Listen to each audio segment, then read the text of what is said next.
আসসালামু আলাইকুম। সবাই নিশ্চয়ই খুব ভালো আছেন। চোখের যত্ন নিচ্ছেন তো?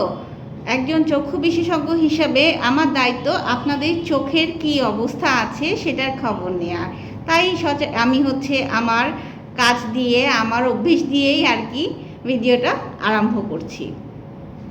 যাই হোক, আজকে ভিডিওটা করার পিছনে একটা ছোট্ট আবার ওই পেশেন্টের কেস স্টাডি থেকেই একটা ছোট পরামর্শ নিয়ে আসলাম। আমাদের কোরবানি তো দরজায় অলরেডি নক করছে, তাই না? আমাদের কোরবানির কিন্তু খুব বেশি দেরি নাই। কোরবানি আগামী সপ্তাহে ইনশাআল্লাহ, যদি সব কিছু ঠিক থাকে, আশা করি আগামী সপ্তাহে কোরবানি আমাদের ঈদ হয়ে যাবে। কিন্তু এর মধ্যে আপনাদের এই কোরবানির মধ্যে আজকেই আমার এখানে একজন পেশেন্ট আসলো, যার খামার আছে, গরুর খামার আছে। আজকে সে আসলো কেন? কারণ তার গরুর লেজ দিয়ে সে চোখে আঘাত পেয়েছে।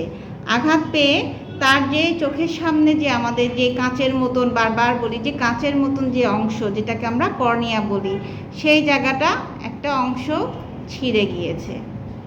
বুঝেন বিপদ, মানুষের বিপদ কেমনে আসে।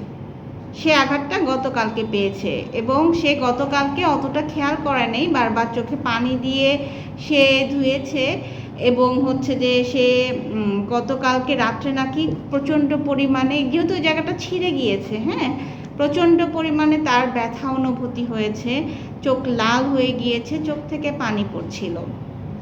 পরে আর কি করার, আজকে একেবারে আমি হসপিটালে ঢোকার আগেই দেখি পেশেন্ট এসে বসে আছে। তার মানে বুঝেন তার ব্যথার তীব্রতা এবং তার কত বড় একটা বিপদ। যে ভালো যে কর্নিয়াটা শুধুমাত্র চামড়াটা ছিঁড়ে গিয়েছে, কেটে যায়নি। এই গরুর যে জিনিসপত্র, এগুলো দিয়ে কিন্তু খুব সহজে, চুল কিন্তু খুবই একটা সূক্ষ্ম জিনিস, ইভেন আঙ্গুলও কেটে যায় চুলের মাধ্যমে, হ্যাঁ। তো এই কর্নিয়াটা তো খুব পাতলা একটা অংশ, এটা কিন্তু সহজে কেটে যেতে পারতো। আল্লাহ কিন্তু ওনাকে অনেক বড় বাঁচিয়েছে। সো আমরা এর মধ্যে যাদের খামার আছে বা যারা গরু বা এরকম জিনিসপত্র নিয়ে কাজ করছেন, খুব সাবধানে থাকবেন। এছাড়াও আরেকটা ইনজুরি হয়ে থাকে, দেখা যায় যে গরুর মাধ্যমে আঘাত লাগছে, হ্যাঁ, সেটা কোনো না কোনোভাবে দেখা গেল যে হতে পারে চোখেও আপনার আঘাত লাগতে পারে। বিপদে তো আসলে বলে কয়ে আসবে না যে কীভাবে কেমনে আসতেছে। সবাই এবার গরু কিনতে যাবেন, হাটে যাবেন, খুব সাবধানে থাকবেন। শুধুমাত্র চোখ যে তা না, আপনি আপনার শরীরের প্রতিটা অংশ খুব সাবধানে রাখবেন। এবং অবশ্যই আপনি যখন যাবেন, গরুর সাথে ছবি তোলাটা কিন্তু ম্যান্ডেটরি না, খুব জরুরি না, তাই না? তো ছবি তোলার ক্ষেত্রেও কিন্তু নির্দিষ্ট দূরত্ব বজায় রাখবেন। আশেপাশে তাকাবেন যে আশেপাশে কিছু আছে কি না, আপনি সেফ জায়গায় আছেন কি না।